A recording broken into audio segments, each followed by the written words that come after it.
Selamat malam. Saya Ratu. Ratu dan saudara Ratu. Saya Ratu Kegelapan. Saya datang bersama Ratu Ayu Losari. Kali ini saya akan menampilkan satu bintang tamu yang sedang mencari jati dirinya.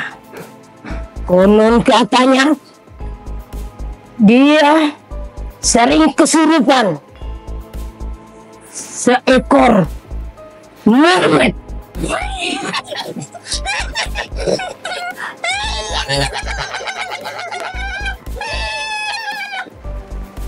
Dan juga dia suka kemasukan buaya. Tapi saya tidak percaya kalau belum bukti. Kononnya mungkin dia yang buaya. Kita tampilkan Pandi Bugendong. Persilakan. Assalamualaikum. Waalaikumsalam. Kita panggilkan Nyai Ratu Ayu Losari. Kami persilakan.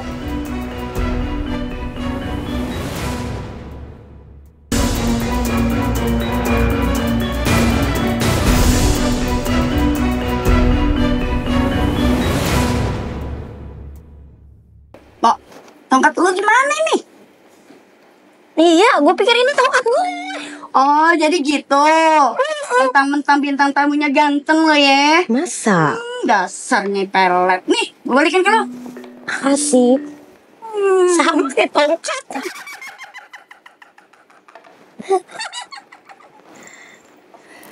Pandi, sehat. Alhamdulillah. Pandi, santai dikit sini. Relax dulu. Ya, intermezzo dulu supaya dapet chemistry-nya sama Nyai. Tidur yuk sini. Jangan begitu. Kenapa Nyai? Hilang jantungnya? Kan katanya Ratu Kegelapan. Kan udah gelap-gelap harus tidur. Oh gitu ya? Geser lagi dikit. Nyai, Kira angkot. ntar kesetrum loh.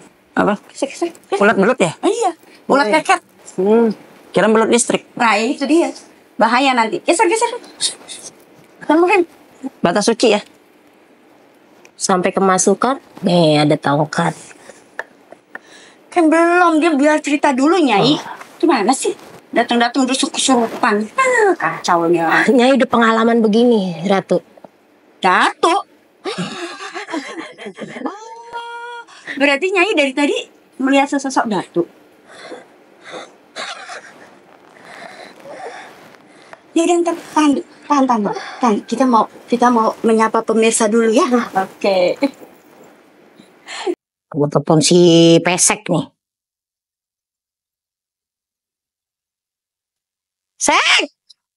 Sek lu kesini Sek. Buru gue mau ngasih sesuatu nih. Buru udah lu kesini dah, gue tungguin. Nyampe jalanan. Yan, gue tungguin dia. Sian sama dia. Dia baik, dia gitu-gitu teman gue itu paling baik, biar kata jelek juga hidungnya melesek. Apa sih kok? Lu belum mandi ya? Dah, tadi lupa gue pengen ngomong sama lu. Iya emangnya. Kenapa? Gue mau ngasih sesuatu sama lu. Apaan tuh? Lu kan udah bebas sama gue. Gue dikasih minyak wangi sama lu. Iya. Gue mau ngasih sekarang gantian sama lu. Nih. Ini kuaci. Enggak kuaci. Jidat banget. Itu lu kupasin. Udah kayak kuaci. Bawang goreng. Bukan. Dengerin dulu. Celutak buat gacot lu nih. Ini namanya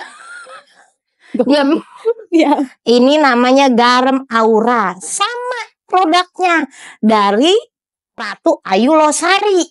Lu minum ini, lu taburin nih setutup botol ini, jangan banyak-banyak, ntar lu rendem lagi, jangan. Dia jadi galur. Jangan. Ntar lu jadi asin, dengerin. Lu tuang, buat mandi, wanginya biar laki lu nempel mudah. Masa sih? Ya, gua udah pergi-pergi, makanya gue punya gak punya duit. Gara-gara nih garam. Udah sana, gue kasihan sama lu bebas sama gue. Coba. Jangan lu cium-cium, ini mandi. Dia mandi ya? Taruh di dalam bak. Ini setutup. Oh, setutup. Udah sana, biar laki lu nempel lu, gue kasihan lu. Jangan sampai lu jadi janda mulu. Kirain gue mak waci, girang banget. Lu ngomong gini, masih garam. Dengerin, lu ngomong gini sama laki lu, jangan lihat hidungnya. Iya. Lihat wanginya. Oh gitu. Udah sana. Sama tombol ya? Iya, nih. Pergi. Tidak doa. Sian gua. Jadi janda mulu. Assalamualaikum warahmatullahi wabarakatuh, pemirsa Obemis. Malam hari ini kita kedatangan bintang tamu yang pastinya luar biasa. Beliau adalah Fandi Begeng ya, dikenal dengan Fandi Begeng. Kegiatan beliau adalah di entertainment ya Fandi ya sementara ini. Dan juga beliau ini datang ke Oknis ya, dan menghubungi Ratu Ayu ingin curhat ya Fandi ya, ingin curhat. Terus dia juga pengen mencari jati diri, ada apa dan kenapa dalam hidupnya. Dan kemudian beliau juga menghubungi saya bahwasanya dia pengen dilihat apa sih sebenarnya yang terjadi sama dia, dan juga flashback ke belakang mengenai keluarganya. Namun sebelumnya dan juga seperti apa pencarian beliau, langsung aja kita akan saksikan dan juga narasumbernya langsung yang akan berbicara kepada pemirsa supaya lebih jelas lagi. Silakan Pandi, udah sehat hari ini ya?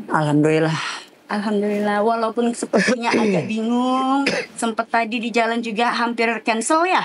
Hampir cancel, bawaannya malas, dan setiap saya berhubungan dengan nama spiritual seperti ini, ada aja kendala. Tadi apa kendalanya? Hampir nabrak. Oh iya, subhanallah, kaki selamat. Alhamdulillah. Dan juga di depan ya ada kendala-kendala kecil lah, trouble-trouble.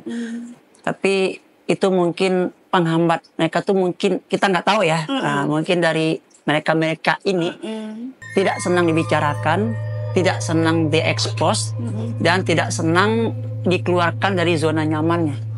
Sementara saya sang pemilik tempat itu tidak menginginkan mereka-mereka tuh ada di situ. Ya. Dan saya pun mungkin dikatakan capek-capek, karena saya tuh udah keliling kemana-mana. Pulau Jawa ini pun sudah saya jalani. Mulai dari Banten, ujung Kulon, sampai ujung Wetan ke Jawa Timur tuh sudah saya jalani. Udah kemana-mana, ada yang baik, ada yang jahat, ada yang memanfaatkan, ada yang menargetkan.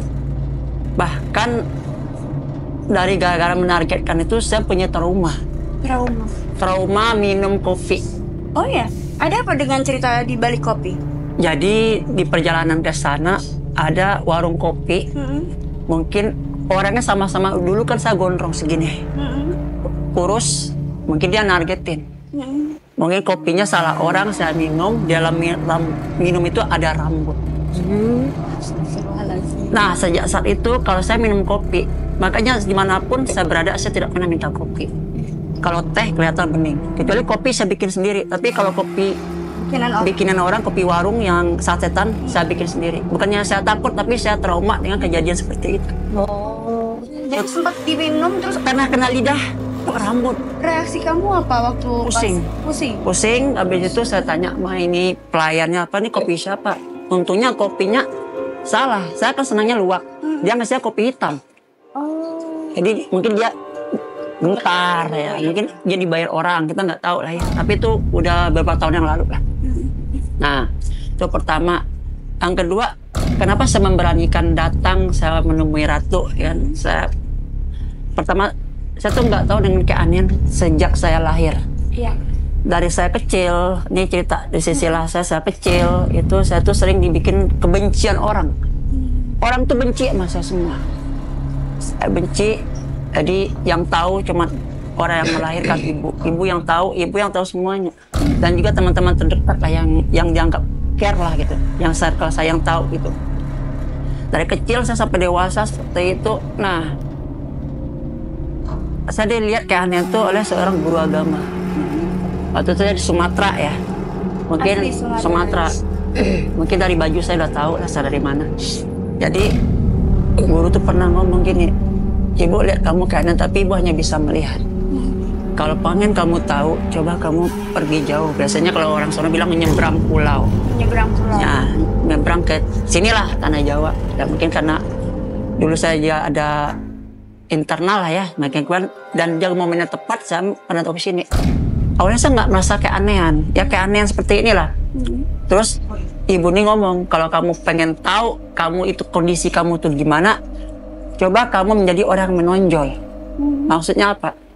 Coba lari ke entertainment. Coba kamu ikut kayak main band atau komedi atau kayak sekarang komika stand up gitu.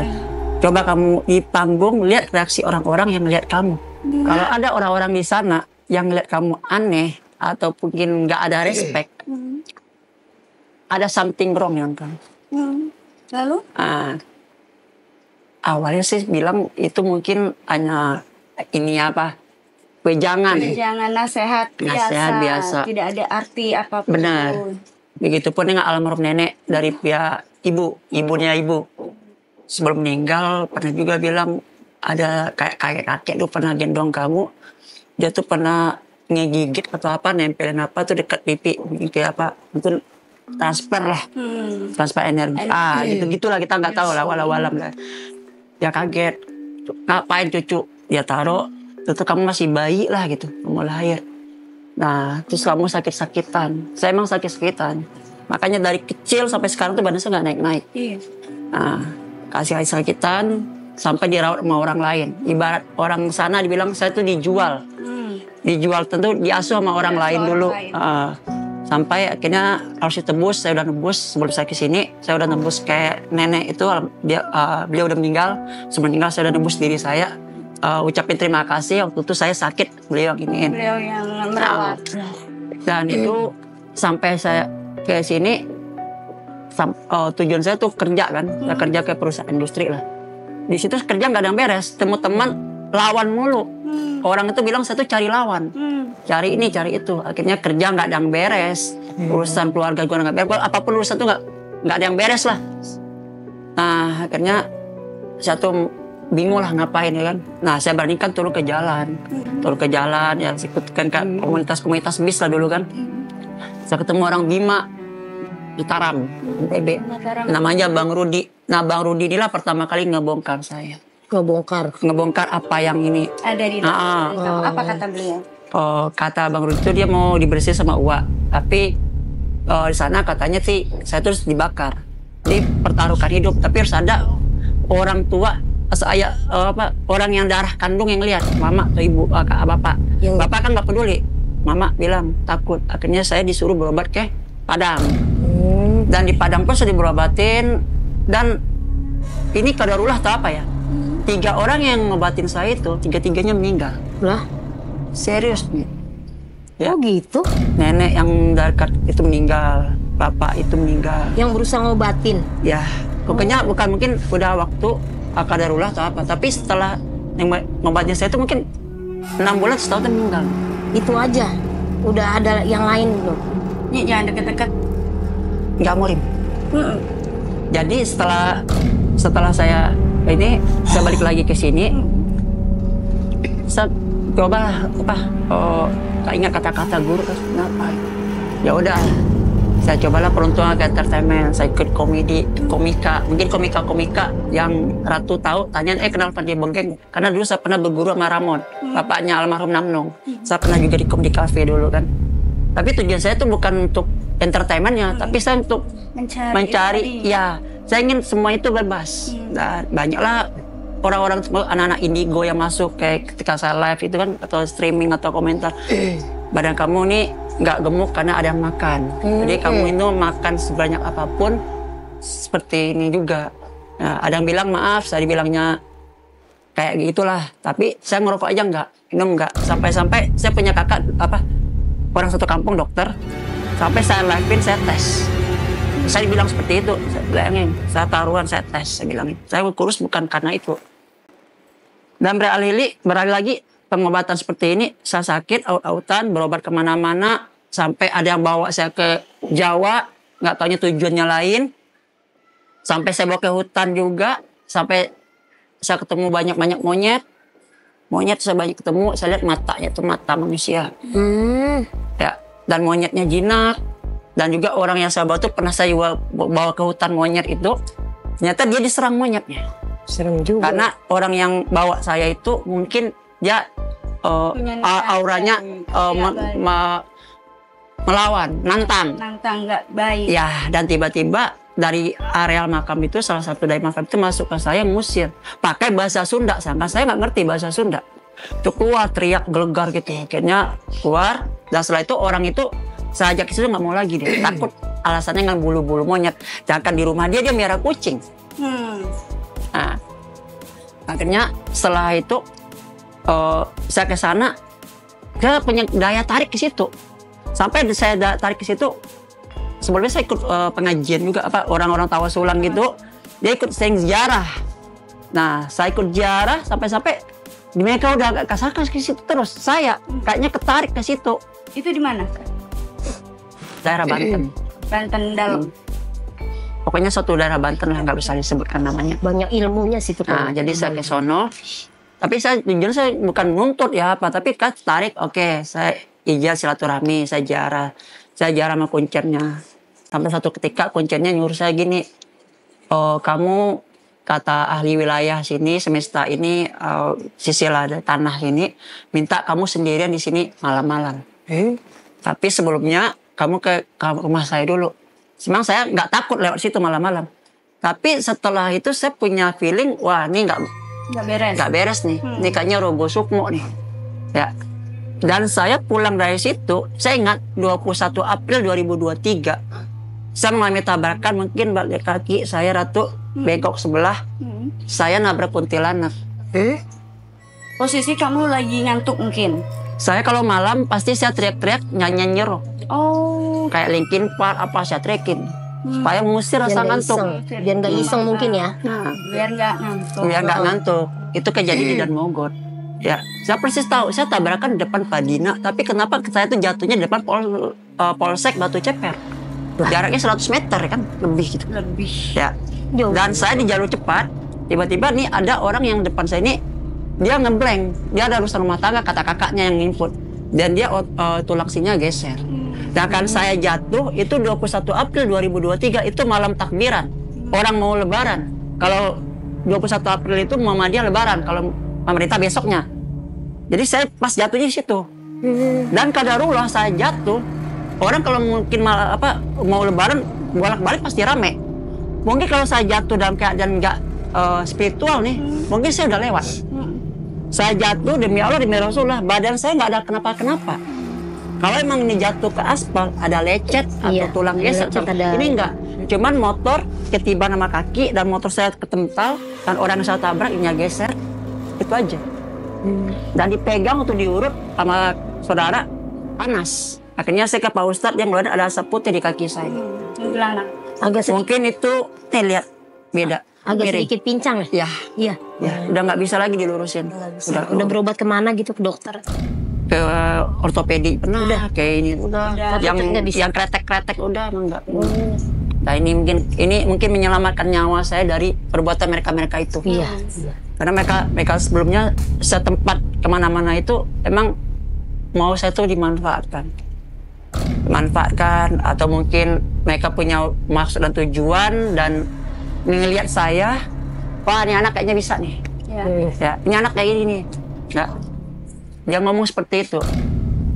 Nah setelah itu sampai akhirnya di 2024 awal Desember 2023 itu kejadiannya tuh 2023 yang saya mau ditinggal itu setelah ini kayak karena kan saya masih kesana terus, saya nggak ada suzon, saya nggak gitu. Akhirnya saya mau berobat kemana bingung, dana saya udah habis, pertolongan ke orang-orang nggak ada yang percaya.